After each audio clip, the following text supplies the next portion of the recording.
నమస్తే, నేను Sahasra. Welcome to our channel. గత వైకాపా 5 ఏళ్ల పాలనలో దాదాపుగా 10,000 కోట్ల టీడీఆర్ బాండ్లు ప్రాథమికంగా వారికి జారీ చేసినట్లు అంచనా వేస్తున్నారు. అయితే ఇందులో వైకాపా మంత్రులు, ప్రజాప్రతినిధులు 2,000 కోట్ల కమిషన్లే వాళ్ళ జోబులో వేసుకున్నట్లు కూడా తెలుస్తా ఉంది. తిరుపతి, విశాఖపట్నం, కాకినాడ, తణుకు ఈ ప్రాంతాలకు సంబంధించి నిబంధనలకు విడ్డూరంగా వీళ్ళంతా కూడా ఈ టీటీఆర్ బాండ్లు అయితే జారీ చేశారని కూడా చెప్తా ఉన్నారు. మరి దీని గురించి పూర్తి వివరాలు తెలుసుకునే ప్రయత్నం చేద్దాం. మనతో పాటు పొలిటికల్ అనలిస్ట్ మధుసూదన్ రెడ్డి గారు ఉన్నారు, ఆయన అడుగుదాం. నమస్తే సార్. నమస్తే అమ్మా. సరే, ఈ 1.4 రేషియోలో ఈ టీటీఆర్ బాండ్లు అంతా కూడా వాళ్ళు జోబులో వేసుకున్నారు. 10,000 కోట్ల బాండ్లు అయితే కనుక అది కూడా నిబంధనలకు విరుద్ధంగా జారీ చేస్తే దాంట్లో కమిషన్లే 2,000 కోట్ల వరకు ఈ ప్రజాప్రతినిధులు, మంత్రులు అంతా వైకాపాకు సంబంధించిన వాళ్ళంతా కూడా వాళ్ళ జోబులో వేసుకున్నారని కూడా ఇప్పుడు టీడీపీ అయితే చెప్తా ఉంది. మరి దీంట్లో ఎంత వాస్తవం ఉందంటారు? వాస్తవం ఉంది, సత్యము. నారాయణ గారు ఉన్న శాఖలు, అది మున్సిపాలిటీ శాఖలు ఎక్కువ జరిగింది. కార్పొరేషన్లో, మున్సిపాలిటీల్లో ఇది వెరీ సింపుల్ అమ్మ లాజిక్. ఇది టీడీఆర్, ట్రాన్స్ఫరబుల్ డెవలప్మెంట్ రైట్స్ అంటారు. ఆ పేజీలో ఉన్నాడు ట్రాన్స్ఫరబుల్ డెవలప్మెంట్ రైట్స్. అంటే ఈ పట్టణాలు అనేవి పల్లెలు కుజించుకొని పోతుండే, పట్టణాలు భారతదేశంలో విపరీతంగా పెరుగుతుంది. దీనికి కారణం ఏంటంటే పల్లెల్లో ఆదాయాలు రోజు రోజుకు తగ్గిపోతున్నాయి, పట్టణాల్లో ఉపాధి అవకాశాలు పెరుగుతున్నాయి, జనసాంద్రత కూడా పెరుగుతుంది పట్టణాల్లో. ఈ జనసాంద్రత పెరుగుతున్నప్పుడు పట్టణ అవసరాలు తీర్చాల్సిన బాధ్యత ప్రభుత్వాల మీద ఉంటుంది. ఏంటంటే ఇప్పుడు రోడ్లు ఉంటాయి, కొద్ది జనాభా ఉన్నప్పుడు చిన్న రోడ్డు ఉంటుంది, ఎక్కువ జనాభా కొంది రోడ్లు విస్తరించుంటారు కదా. ఈ రోడ్లు విస్తరించడంలో భాగంగా ఇప్పుడు మనం రోడ్డు పోయాలి, అక్కడ ప్రభుత్వానికి భూమి కావాలి కదా. అక్కడ ప్రభుత్వానికి భూమి కావాల్సి ఉన్నప్పుడు ప్రభుత్వం దగ్గర డబ్బులు ఉండవు.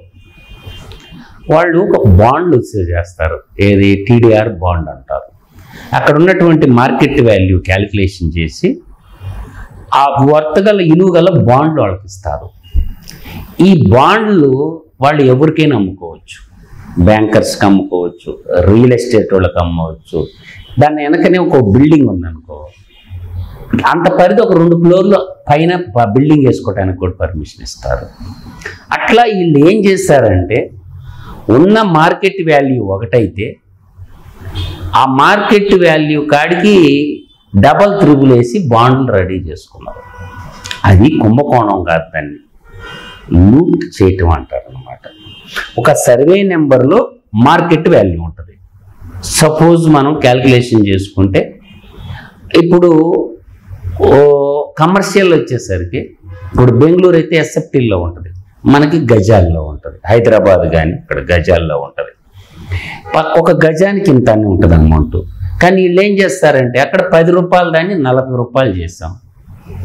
నీకెంత నాకెంత, మామూలుగా వస్తే ఎంత వస్తుంది, ఎంత ఇస్తావు, మేము చేసి పెడతాం. అట్లా తణుకు పట్టణంలో భారీ ఎత్తున అవినీతికి పాల్పడారు. అక్కడున్న స్థానికంగా ఉన్నటువంటి తణుకు ఎమ్మెల్యే దాన్ని మన అసెంబ్లీలో కూడా రైజ్ చేయడం. అదేవిధంగా విశాఖపట్నం, తర్వాత గుంటూరు, నెల్లూరు, ఆ తర్వాత తిరుపతి, ఎక్కడైతే పెద్ద పెద్ద పట్టణాలు ఉన్నాయో అక్కడల్లా ఈ టీడీఆర్ బాండ్ల కుంభకోణం చాలా భారీ ఎత్తున జరిగింది. అంటే దీనికి అంతటికి కారణం ఏంటి?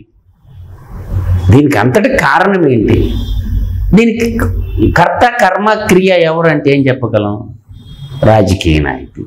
అంటే ఇప్పుడు ఇదంతా మీరు అన్నట్టు కూడా ఈ స్కామ్ అంతా జరగడానికి పూనుకుందంతా కూడా రాజకీయ నాయకులే అంటారా? అధికారులు ఎవరు దీంట్లో ఇన్వాల్వ్? అధికారులకు తెలుసమ్మా, నేను అదే చెప్పినానా, నీకేంటి నాకేంటి అంటే వాడు గ్రీన్ పెన్నాతో సంతకం పెట్టినాడుకు వాడు వాటా వాడికి పోద్ది. ఈయన ప్రజల తరపున ఉంటాడు కదా, ప్రజలకు సేవ చేస్తాను, ప్రజలకు రక్షకుడిగా కాకుండా ప్రజాధనాన్ని భక్షకుడిగా తయారు. దీనికి అంతటి కారణాలు లేకపోలేదమ్మా. ప్రజలు ఏంటంటే ఎప్పుడైతే ఈ ఎమ్మెల్యేలు, ఎంపీలు కావాలని చెప్పి 100 కోట్ల రూపాయలు పెట్టి ఎప్పుడైతే వాళ్ళు ఎలక్టెడ్ అవుతారో, మనం ఆ రోజు అనుకుంటాం మనకు వచ్చేది 2000 వస్తుండేలే, ఇంట్లో 4 ఓట్లు ఉంటే 8000 వస్తాయిలే, లేదు 3000 లెక్కన పంచితే అర్థమవుతుందా 24,000 వస్తాయిలే. ఇప్పుడు మన ఇంట్లో 4 ఓట్లు ఉండే 4 3 12,000 వస్తాయి. ఒకవేళ 5,000 లెక్కన ఇచ్చారనుకో, ఏదో ఒక టీవీ కొనుక్కుంటామో ఫ్రిడ్జ్ కొనుక్కుంటామో అలవాటు చేసేసారు. ఏది వాడు ఒక్కరోజు ఇస్తాడు. ఇప్పుడు సపోజ్ మనకి సింపుల్ క్యాలిక్యులేషన్ చేసుకుంటే 5 సంవత్సరాలకి ఎన్ని రోజులు ఉంటాయి? 1500 రోజులు ప్లస్ 5 6 30, 1800 రోజులు, 5 5 25. అర్థమవుతుందా? 1825 రోజులు. 1825 రోజులు రోజు మనిషి అన్నోడు ఒక టీ తాగుతాడు. పల్లెల్లో కూడా తాగుతాడు. టీ ఖరీదు ఎంత? 10 రూపాయలు, లేదంటే 5 రూపాయలు గ్రామీణ ప్రాంతాల్లో ఉంటే, పట్టణ ప్రాంతాల్లో 10 రూపాయలు ఉంటుంది. పట్టణ ప్రాంతాల ఎచ్చలోళ్ళు తాగే టీ 100 రూపాయలు కూడా ఉంటుంది కొన్ని రెస్టారెంట్లో. అట్లా ఏంటంటే ఒక రోజు ఒక టీ తాగితే 10 రూపాయలు అవుతుంది. కానీ మనం ఏం చేస్తున్నాం? మనం చేసేటటువంటి పని ఏంది? రూపాయి అంటే 2000 రూపాయలు నీకు ఇస్తున్నాడంటే ఓటుకి రూపాయి ఇస్తుండ రోజుకి.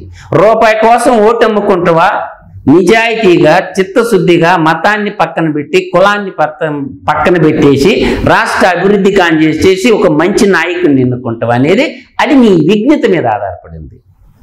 నువ్వు లుచ్చాగాడిని లఫంగగాడిని నువ్వు ఎన్నుకొని వాడు దోషేస్తుంటూ దొరికేవాడు ఏం చేస్తాడు? వాడు దోస్తా ఉన్నప్పుడు ఏం చేయాలా? కంప్లైంట్ ఎదురియాలి. దీనికి కంప్లైంట్ ఇచ్చే మగాడు ఎవరు? ఇప్పుడు ఏసీబీ ఉంటుంది, యాంటీ కరప్షన్ బ్యూరో ఉంటుంది. వాళ్ళు స్వచ్ఛందంగా కేసులు సుమోటోగా కనీసం వాళ్ళకి తెరిస్తే సార్ ఇదిగో ఇంత అన్యాయం చేశారు. ఇప్పుడు అన్ని శాఖలు నిద్రావణ వ్యవస్థలో ఉన్నాయి. వాళ్ళని తట్టి లేపి పని చేయాల. మార్కెట్ వాల్యూ ఎంత అనే సంగతి అక్కడున్న రిజిస్ట్రార్కి తెలియదా?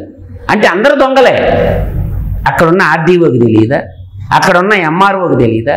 అక్కడున్న మున్సిపాలిటీ కమిషనర్కి తెలుసా? అందరూ దొంగలు ఊళ్ళు పంచుకున్నట్టు వీళ్ళందరూ ప్రజల పన్నుల రూపంలో కట్టిన డబ్బు జీతాలుగా తీసుకుంటారా లేదా?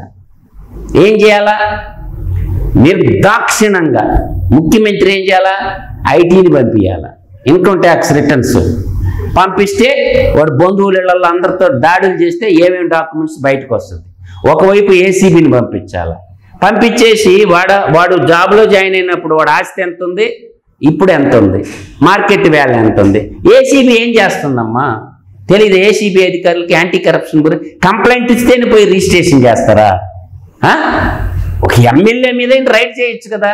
ప్రతి సంవత్సరము జూలై 31 నాటికి స్పీకర్కి ఇవ్వాలి కదా ఆస్తులు.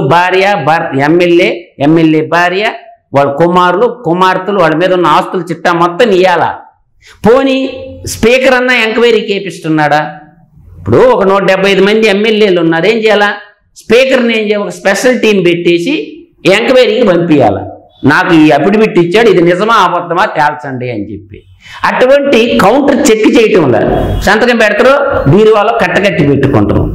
అంటే ఎవరి బాధ్యత వాళ్ళు నిర్వర్తిస్తే ఏమవుతుందంటే సమాజంలో పట్టిన చీడ పేడ అంతా ఒడిసిపోద్ది.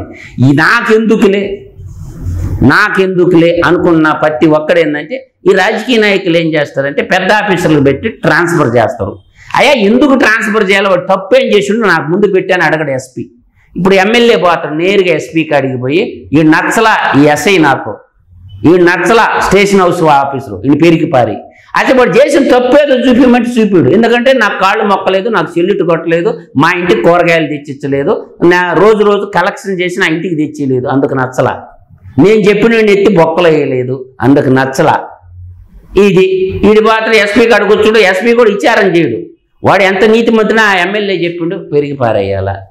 ఇంకోడేం చేస్తాడు? 2-3 ట్రాన్స్ఫర్లు అయినాక ఇంట్లో ఆ గవర్నమెంట్ వాళ్ళు వైపు ఉంటుందిగా, నీకేం పని బాటలేదా, బతకం చేతగానోడో, నన్ను ఎందుకు చేసుకున్నావో, నిన్ను చేసుకొని నేను రోజు పెట్టే బేడ తిరగలేకపోతున్నాను, అందరు పోయినట్టు పోతే పోలేదా, ఆ అవినీతి రొచ్చులో నువ్వు కూడా ఇరుక్కుంటే మనం కూడా పెద్ద బంగారం కొనుక్కోవచ్చు, ఇల్లు కట్టుకోవచ్చు, పొలాలు కొనుక్కోవచ్చు అని ఇంట్లో ఆడవాళ్ళు డోలు వాయిస్తారు. నిజాయితీగా బతికే ఆఫీసర్ని కూడా బతకనీరు. ఎందుకు? వాడికి నిజాయితీ పెద్ద అవరోధంగా తయారైపోద్ది.